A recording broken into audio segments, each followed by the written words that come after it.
നരസിംഹാവതാരം കഥ. പ്രഹ്ലാദനെ മടിയിൽ വെച്ച് കൊഞ്ചിച്ചുകൊണ്ടിരിക്കുകയാണ് ഹിരണ്യകശിപു.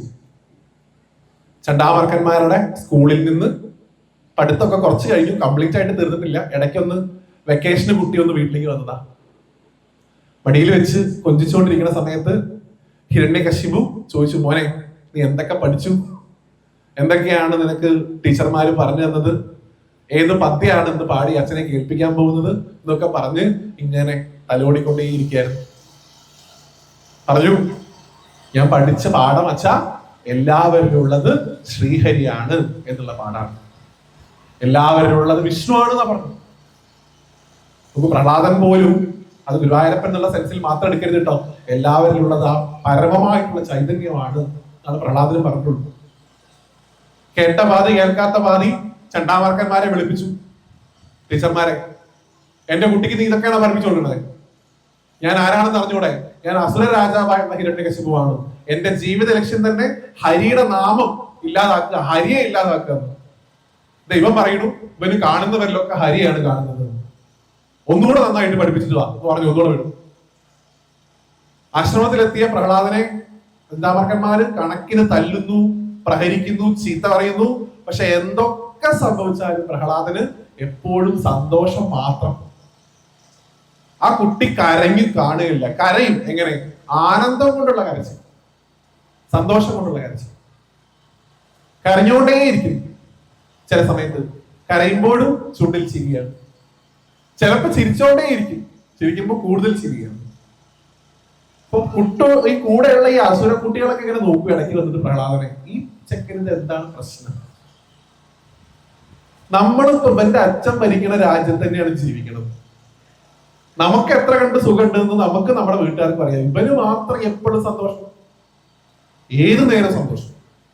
ഇന്നത്തെ കുട്ടികളാണെങ്കിൽ ഇവൻ എന്താണ് ഭരിക്കണതാവോ, ഇവൻ എന്താണ് കഴിക്കണതാവോ, ആ കഴിക്കുന്ന സാധനം നമുക്ക് കിട്ടിയിരുന്നെങ്കിൽ നമുക്കും എപ്പോഴും സന്തോഷമാവാലോ. പോയി ചോദിക്കും പ്രഹ്ലാദൻ, എടോ തനിക്ക് മാത്രം എവിടെ നിന്നാണ് ഇത്ര സന്തോഷം? ഞങ്ങൾക്ക് ഒരു തരത്തിലുള്ള സന്തോഷമില്ല, ഇവിടെ നിൽക്കണ ഓരോ നിമിഷവും ഞങ്ങൾക്ക് വേദനയാണ്. ഒന്നാമത് സ്വന്തം അച്ഛനെ അമ്മേനെ കാണാൻ പറ്റില്ല, കൂട്ടുകാരെ കാണാൻ പറ്റില്ല. ഇദ്ദേഹം പറയുന്നതിനനുസരിച്ച് രാവിലെ എണീക്കണം, കുളിക്കണം, നാമം ചൊല്ലണം, തന്റെ അച്ഛന്റെ നാമമാണ് ചൊല്ലുകയും ചെയ്യേണ്ടത്. തനിക്ക് മാത്രം എവിടെ നിന്ന് എത്ര സന്തോഷം?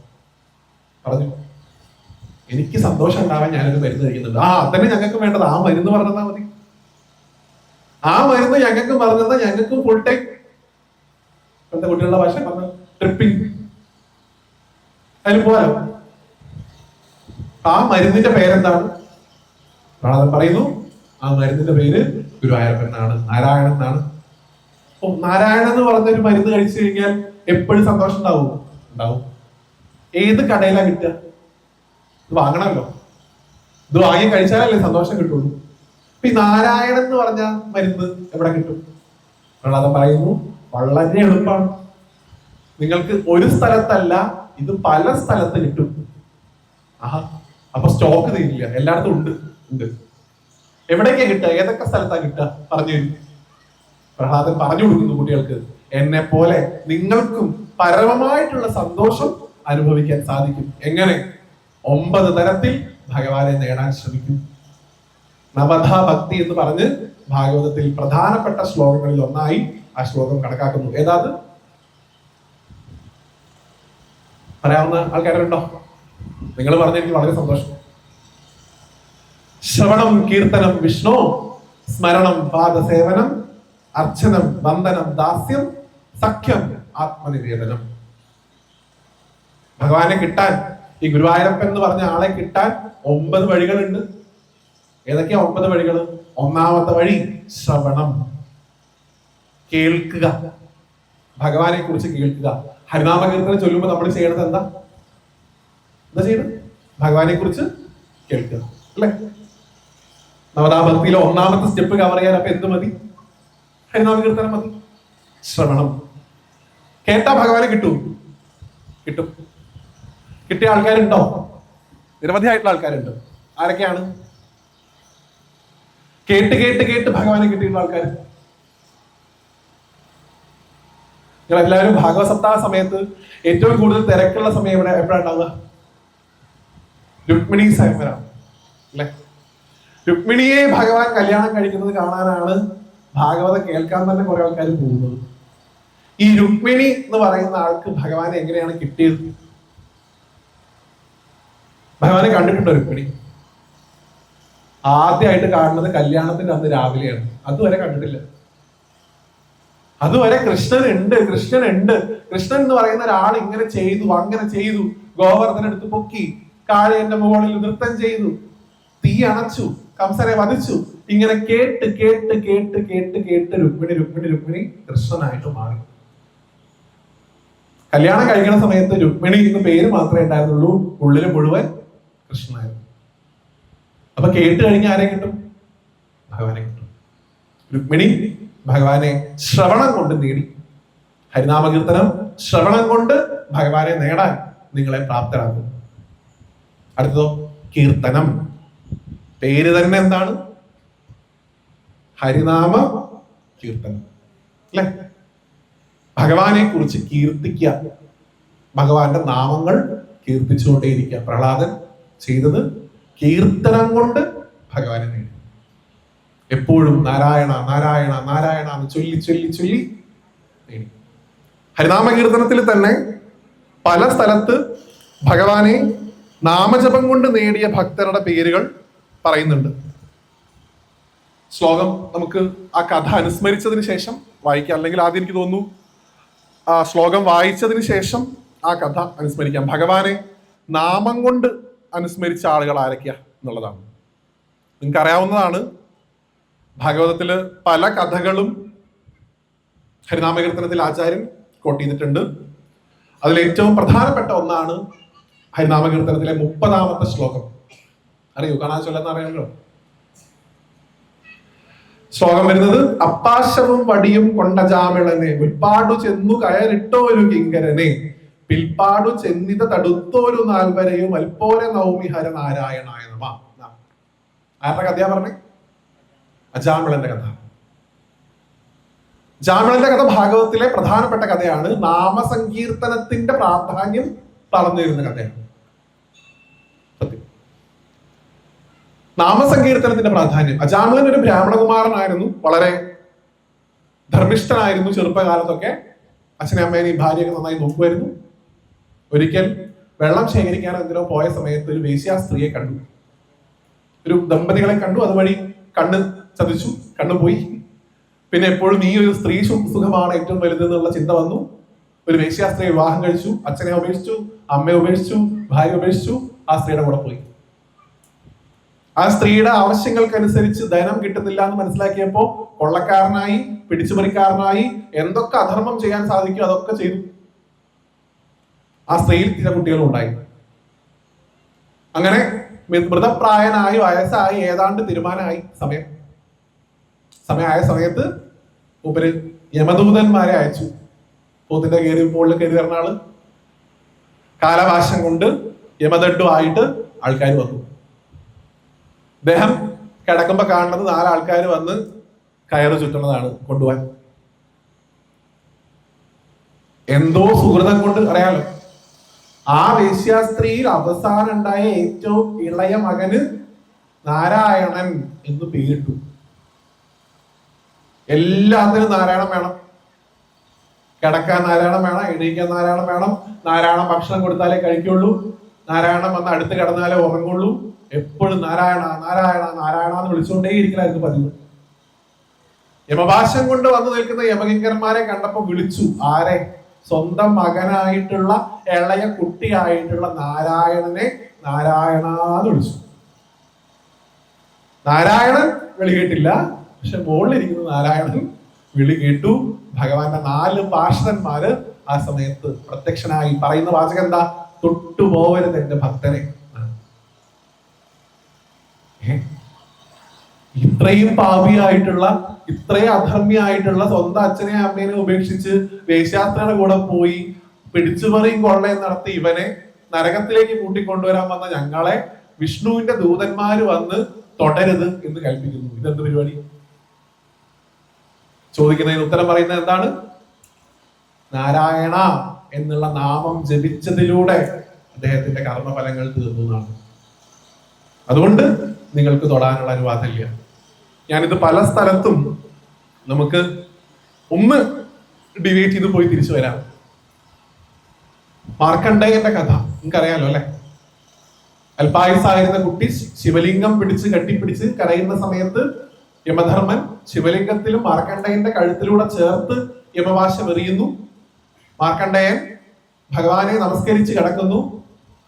കാലവാശം വലിക്കുന്നു. സാക്ഷാൽ മഹാദേവൻ പ്രത്യക്ഷപ്പെടുന്നു ഒരു ഭാഗത്ത്.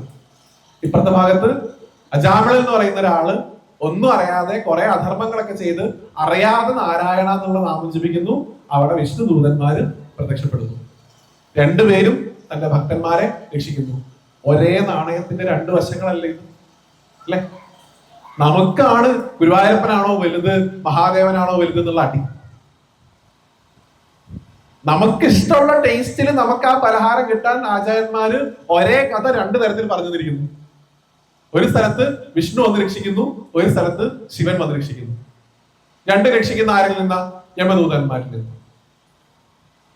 ഏതാണോ നിങ്ങൾക്ക് താല്പര്യം നിങ്ങൾക്ക് അതെടുക്കാം. നിങ്ങൾക്ക് മഹാദേവനാണോ ഇഷ്ടം, നിങ്ങൾക്ക് മാർക്കണ്ഡേയന്റെ കഥ പഠിക്കാം. നിങ്ങൾക്ക് ഗുരുവായൂരപ്പനെയാണോ ഇഷ്ടം, നിങ്ങൾക്ക് അജാമിളന്റെ കഥ പഠിക്കാം. പക്ഷെ ഒരിക്കലും അജാമിളന്റെ കഥ പിടിക്കുന്ന ആൾക്കാര് മാർക്കണ്ഡേയന്റെ കഥ ശരിയല്ല എന്ന് പറയാൻ പാടില്ല. മാർക്കണ്ഡേയന്റെ കഥ പിടിച്ച് പുറകെ പോകുന്ന ആൾക്കാര് അജാമിളന്റെ കഥ ശരിയല്ല എന്നും പറയാൻ പാടില്ല. രണ്ടും ഒന്ന് തന്നെ. അതാണ് ആ അദ്വൈതാണ് നമ്മൾ നേരത്തെ പറഞ്ഞു വെച്ചത് ഹരിനാമകീർത്തനത്തിൽ. അതുകൊണ്ട് കാണുന്നതിൽ എല്ലാത്തിലും ഭഗവാനെ കാണാൻ നമുക്ക് സാധിക്കണമെന്ന് ആചാര്യൻ പറയുന്നു. ഞാൻ തുടക്കത്തിൽ പറയാൻ വിട്ടുപോയ ഒരു കാര്യമാണ്, ഗുരുവായൂരപ്പൻ ഓർമ്മിപ്പിക്കുന്നു. ഗുരുവായൂർ അമ്പലത്തില് രാവിലെ നട തുറക്കുന്ന സമയത്ത് ഏറ്റവും പ്രധാനപ്പെട്ട 3 കീർത്തനങ്ങൾ വെക്കുന്നു അല്ലെ? ഏതൊക്കെയാണ്? ഉറക്കെ പറയും. നിങ്ങളൊന്നും പറയുന്നില്ലെങ്കിൽ സങ്കടം. ഒന്ന് ഹരിനാമ കീർത്തനം. ഇദ്ദേഹമാണ് എല്ലാം പറയുന്നത്. ഞാൻ ഇദ്ദേഹത്തിന് ഒരു സമ്മാനം കൊടുത്തിട്ടേ പോകുള്ളൂ. അവിടെ ഒരാളുണ്ട്. ഹരിനാമ കീർത്തനം, നാരായണീയം, ജ്ഞാനപ്പാന. ഇതിൽ എഴുത്തച്ഛന്റെ പ്രത്യേകത എന്താണ്? എഴുത്തച്ഛന്റെ ഗ്രേഡ് കൂടും.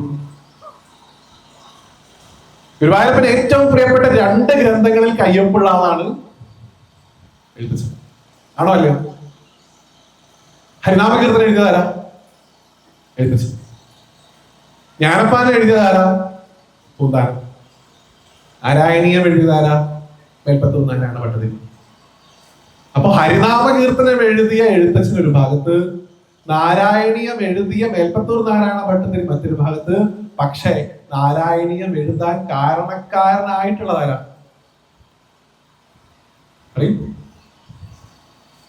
ഗുരുവായൂർ വന്ന ഭട്ടേരി ശിഷ്യന്മാരെ അയക്കുന്നു അല്ലെ? ശിഷ്യന്മാരോട് പറയും, ഇന്ന സ്ഥലത്തൊരു മഹാത്മാവുണ്ട്, പോയി കണ്ടിട്ട് വരൂ, എങ്ങനെയാണ് വാതരോഗം മാറ്റേണ്ടതെന്ന് ചോദിച്ചിട്ട് വരും. പോയപ്പോ ചില കഥകളിലൊക്കെ പ്രക്ഷിപ്തമായിട്ട് പറയുന്നു അദ്ദേഹം മദ്യപിച്ച് കിടക്കുകയായിരുന്നു എന്നൊക്കെ പറയും. ഞങ്ങളുടെ ഗുരുനാഥൻ മേൽപ്പത്തൂർ നാരായണ ഭട്ടതിരി ഗുരുവായൂർ വന്നിട്ടുണ്ട്, അദ്ദേഹത്തിന് വാതരോഗം മാറ്റാൻ എന്താണ് വഴി എന്ന് മഹാത്മാവെ പറഞ്ഞു തരൂ. എന്താ പറഞ്ഞു കൊടുത്തേ? ഒരു കാര്യം ചെയ്യ്, നിന്റെ ഗുരുനാഥന്റെ അടുത്ത് മീൻ തൊട്ട് കൂട്ടാൻ പറ. പരമസാത്വികനായിട്ടുള്ള ബ്രാഹ്മണനായിട്ടുള്ള മേൽപ്പത്തൂർ നാരായണ ഭട്ടതിരിയോട് മീൻ കൂട്ടാൻ പറയും, മത്സ്യം. ഇത്ര കണ്ട അധർമ്മിയായിട്ടുള്ള ഒരാളെ കാണാനാണല്ലോ ഞങ്ങൾ വന്നത് എന്ന് പറഞ്ഞ് അവര് തിരിച്ചുപോയി. ഗുരുനാഥനോട് പറഞ്ഞു, ആ മനുഷ്യന് ഭ്രാന്താണ്. അങ്ങ് ഇത്രയും മഹാത്മാവ്, അദ്ദേഹത്തിന് സ്ഥിരകാല ബോധമില്ല, മദ്യപിച്ച് എന്തൊക്കെയോ പറയാണ്. അദ്ദേഹം അങ്ങയോട് പറഞ്ഞത് ഇത് മാറണമെന്നുണ്ടെങ്കിൽ നീ കൂട്ടണമെന്നാണ്. മേൽപ്പത്തൂരിന്റെ മനസ്സിൽ ഗുരുവായൂരപ്പൻ നന്നായിട്ടുള്ളത് കൊണ്ട് പറഞ്ഞു, എന്ത്? മത്സ്യാവതാരം തൊട്ട് ഭഗവാനെ കീർത്തിക്കാനാണ് അദ്ദേഹം പറഞ്ഞത്. ഈ പറഞ്ഞു വിട്ട ആചാര്യൻ ആരാണ്? നമ്മളൊക്കെ ഇങ്ങനെ നാക്കിട്ടലയ്ക്കുന്നുണ്ടല്ലോ മലയാളം അല്ലെ?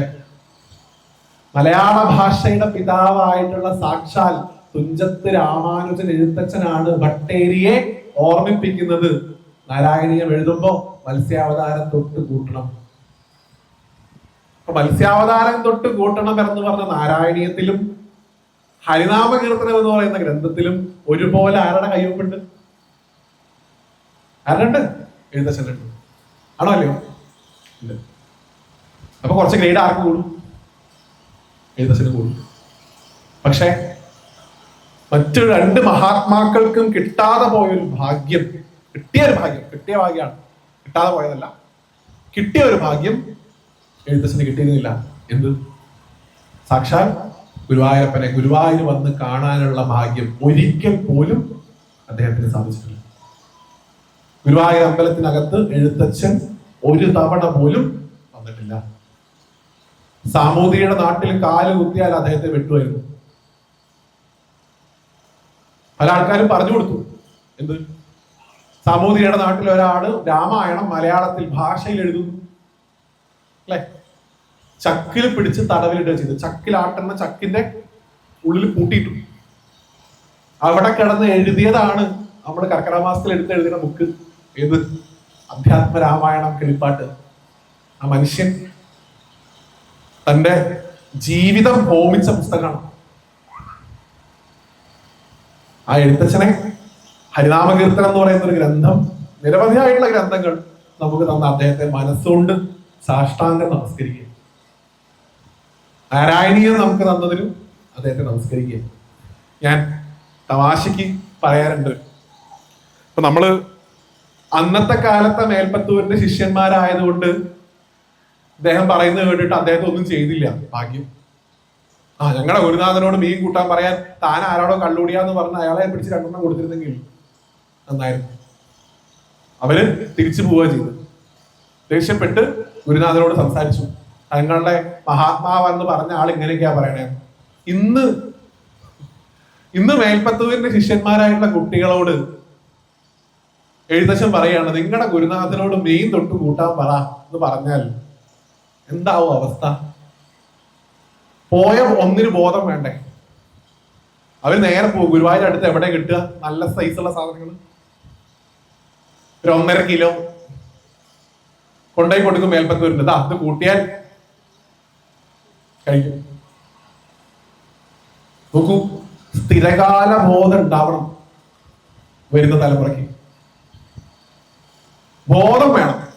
നോക്കൂ, ഇവിടെ തിരുവനന്തപുരത്ത് ഇത്ര കിലോമീറ്ററിനകത്ത് ഒരു മനുഷ്യൻ നടന്ന ആൾക്കാരെ കൊല്ലുമായിരുന്നു. അയാളെ കുടുംബക്കാരെ തന്നെ കൊന്നിരുന്നു. ചെറിയച്ഛനെ, വലിയമ്മേനെ. മലപ്പുറത്തോ കോഴിക്കോടോ ഒരു 10ാം ക്ലാസ്സിൽ പഠിക്കുന്ന ഒരു കുട്ടിയെയാണ് അവന്റെ ഒപ്പം പഠിച്ചിരുന്ന ആള് തല്ലിക്കൊന്നത്. എന്തുകൊണ്ട്? നേരത്തെ പറഞ്ഞ സാധനം ഉണ്ടല്ലോ, എല്ലാത്തിലും ഗുരുവായൂരപ്പനെ കാണാൻ ബോധമില്ല.